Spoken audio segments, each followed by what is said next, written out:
Since the last State of the Nation address, a number of people have unfortunately departed from this earth. They include the Right Honorable Muhamad Segirinya, the former Member of Parliament for Kawempe North, the Right Honorable Dr. Yako Chisa, His Holiness the Pope, late Pope Francis,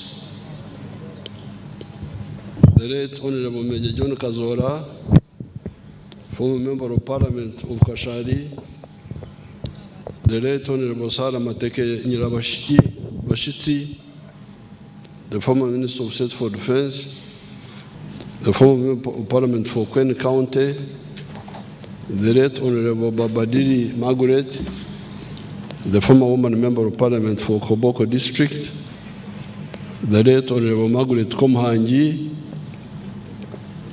the former woman Member of Parliament for Nakasongora District, the Right Honorable Cicero Ignatius, the former Member of Parliament for Bujaga County East, the Right Honorable Frank Nabuiso, the former Member of Parliament for Kagoma County, and many other Ugandans who have succumbed to accidents, illnesses, etc.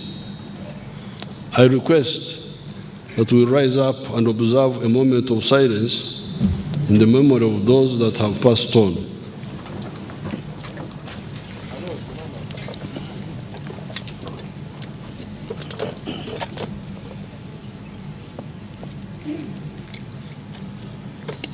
May their souls rest in eternal peace. Sit down. In the Gospel, according to St. Matthew, chapter 7, verses 24 to 27, Jesus talked about two kinds of builders. The wise builder, who built his house on the rock, and the foolish builder, who built his house on sand.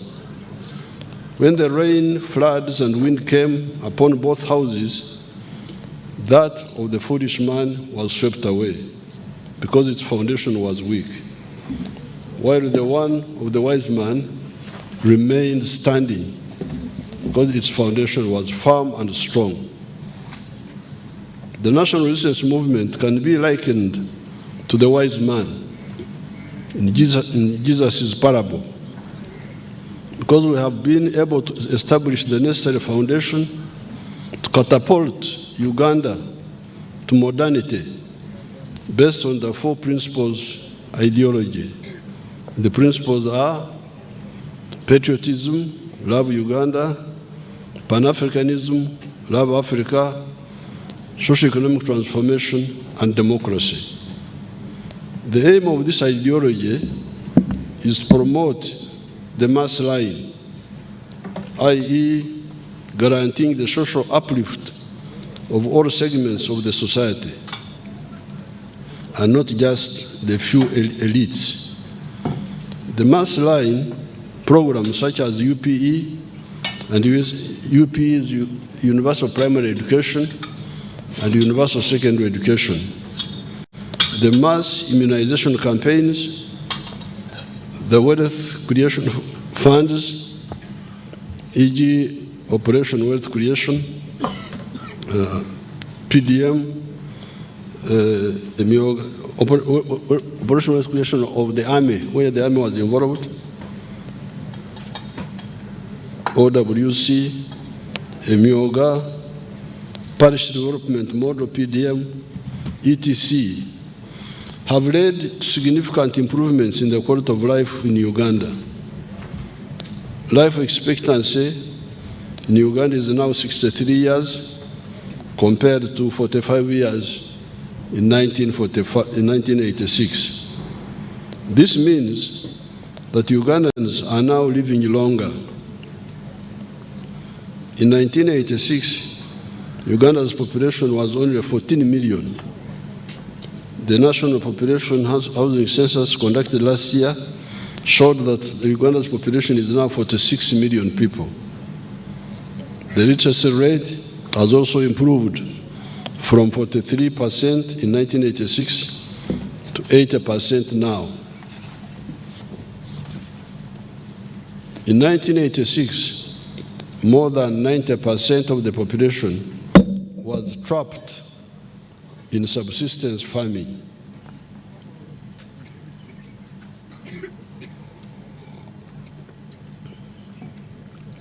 i.e., working only for food with no surplus to take to the market to get money. There has been a significant reduction in the percentage of households in subsistence agriculture. They are now 33%. And you hear that at the beginning they were 90%. These few illustrations show that implementing the mass line programs is the most effective way of triggering socio-economic transformation. Therefore, in line with the mass line philosophy of the NRM, we must prioritize the following. Number one, peace and security of persons and their property in all parts of the country. Number two, accelerating industrialization with focus on building factories which use locally available materials as inputs. Number three, export promotion and import substitution by boosting the domestic manufacturing capacity. Number four, strengthening the private sector.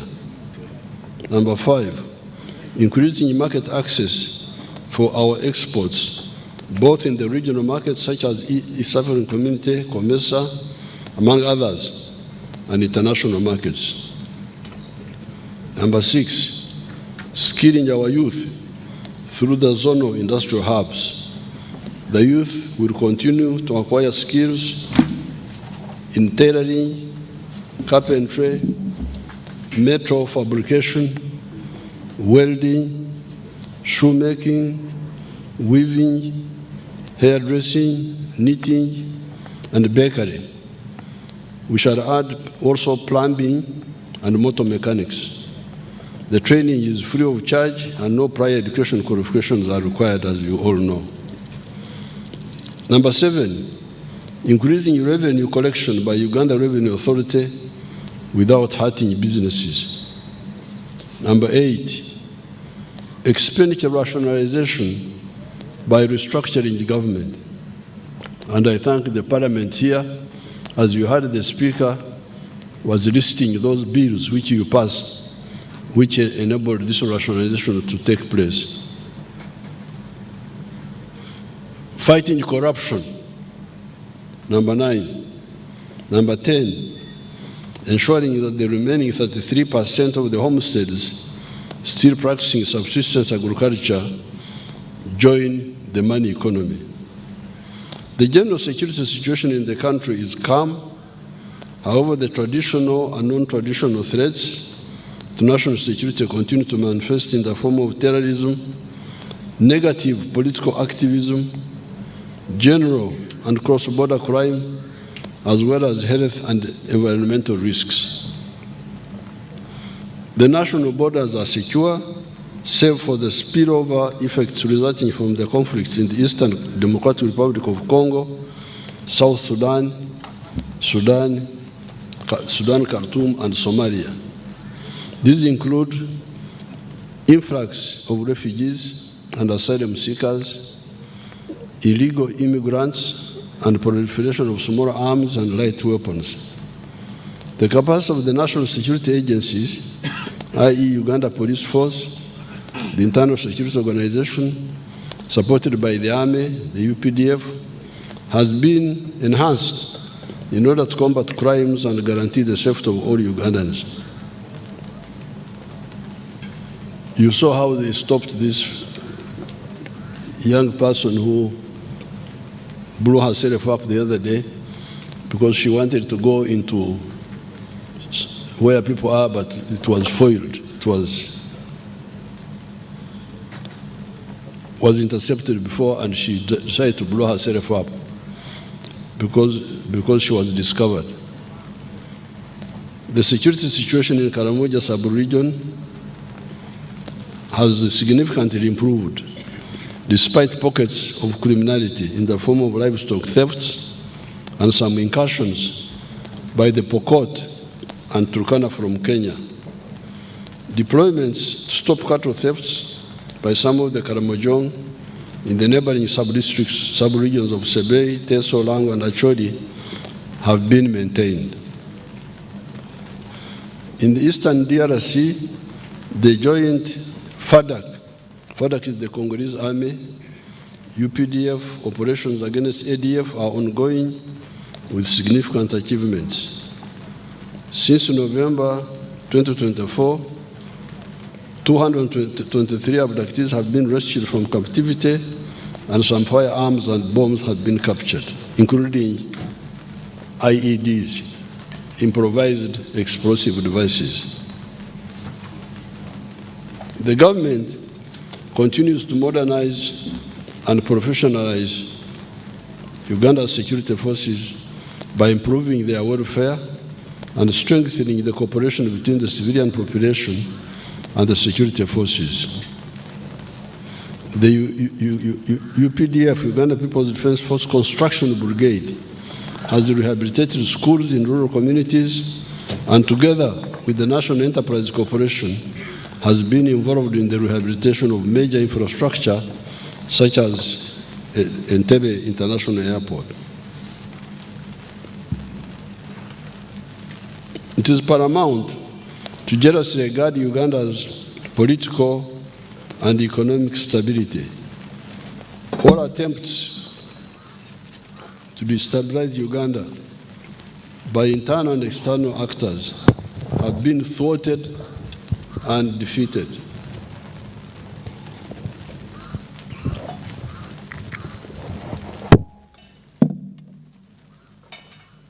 We welcome mutual and non-parasitic collaboration with everybody. Uganda's priorities and interests are very clear, and therefore our allies must respect and uphold them in all their dealings with us. The patriotic leadership in charge of the country's affairs cannot deviate from its historical mission to defend and transform Uganda and Africa on account of threats by some of our allies who misunderstand our goals and methods of work. For instance, we are soon finalizing the construction of the 1,443 East African crude oil pipeline from Burisa on Lake Albert to Tanga in Tanzania. This East African crude pipeline will take our crude oil to the international market through the sister country of Tanzania.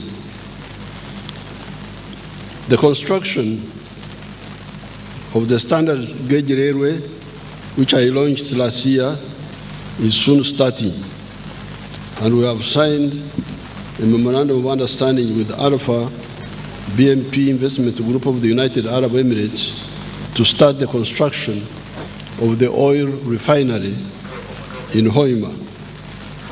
Many other projects in roads, energy, ICT, schools, hospitals, and agriculture have continued to be implemented despite the World Bank and the USA suspending new financing to Uganda. Our economy remains strong and resilient. It was recently ranked 7th by the International Monetary Fund among the fastest growing economies of the whole world. The size of the economy is projected at Uganda shillings $224.9 trillion, equivalent to $60 billion by the end of June 2025. In 1986, the economy was only Uganda shillings 42 billion, or US dollars 3.9 billion. This means that in dollar terms, the size of the economy has expanded nearly 15 times since the NRM government took power in January 1986. The economy grew by 6.7% in the first quarter of this financial year, compared to 5.6% recorded in the same period last year. This is on top of the growth of 6.1% in the financial year 2023-2024. Economic growth is projected at 6.3% this financial year and further projected to grow to 7% in the financial year 25-26. It is projected to grow faster when commercial production of oil and gas starts next year. In purchasing power parity terms, our economy is projected to be US dollars 171.6 billion by the end of this financial year in June 2025. And next financial year, equivalent to about 65.7 billion using the Atlas method. This will be equivalent to US dollars 187 billion in purchasing power parity terms. This growth will translate into higher household incomes from US dollars 1,259 income per capita by the end of this financial year to US dollars 1,330 as income per capita next financial year. In the past 4 years, our growth has been broad-based, inclusive, and pro-poor. The latest National Housing Survey report that was released recently by the Uganda Bureau of Statistics shows that the share of Ugandans living below national poverty line has fallen to 16% from 20% 4 years ago, surpassing the 2025 national target of 18.5%. With the continued implementation of the PDM, we are on track to completely wipe out poverty in the near future. The same UBOS report revealed that income inequality has also declined significantly over the last 4 years. The Gini coefficient, a statistical measure used to determine the extent of income inequality within a population, has reduced 38% from 41% in 2020. In the 12 months to March 2025, export receipts from merchandise trade increased by 26% to US dollars 9.3 billion. The Ugandan shilling is the most stable currency in the whole of Africa. During the past 12 months, it has appreciated by 6.1%. Inflation is under control. It is projected at 3.6% in financial year 2024-2025. And Uganda has experienced Africa's second lowest inflation rate in the past decade. Foreign direct investment inflows are projected at US dollars 3.8 billion, while tourism and remittance receipts from our Ugandans abroad are projected at US dollars 1.5 billion and 1.4 billion respectively. During the next 5 years, it is projected that Uganda's GDP is going to more than double to USD 158 billion in 2030 in exchange rate terms and US dollars 296 billion in purchasing power parity terms. These achievements are not by accident. They are on account of deliberate and focused government interventions. Cumulatively, over the last 10 years, government has injected 8 trillion shillings in strategic wealth creation initiatives, which have boosted economic performance. These initiatives include: number one, capitalization of the Uganda Development Bank, 1.45 trillion shillings, to provide affordable capital to manufacturers and small businesses. Two, parish development model, 3.4 trillion by the end of this financial year for the poor rural families. Three, Emyoga, 553 billion shillings. Four, youth livelihood program, 207 billion. Five, small business recovery fund, 100 billion. Six, agriculture credit facility, 495 billion. Youth venture capital fund, 12.5 billion. Uganda Women Entrepreneurship Program, 168 billion. Invite project, 800 billion. The Grow project, 824 billion. And Uganda Development Corporation, shillings 1.2 trillion, among others. Merchandise goods exports grew by 26% to US $9.3 billion in the year ending March 2025. The top exports include gold, 3.7 billion, coffee, 1.8 billion, cocoa, 410 million, industrial products such as cement, Uganda, US $335 million, metal products such as steel, US $230 million, sugar, US $190 million, fish, 177 million. The export value of milk and milk products increased 10 times from US $28 million in 2015 to US $285 million in 2024. The total export earnings of goods and services reached US $11.81 billion by March 2025. The prices of consumer goods and services have remained low, averaging 3.4% in the past 12 months to April 2025. This is good for savers and investors to be able to plan their investments and plan with certainty. The low inflation was due to a stable exchange rate, good crop harvests,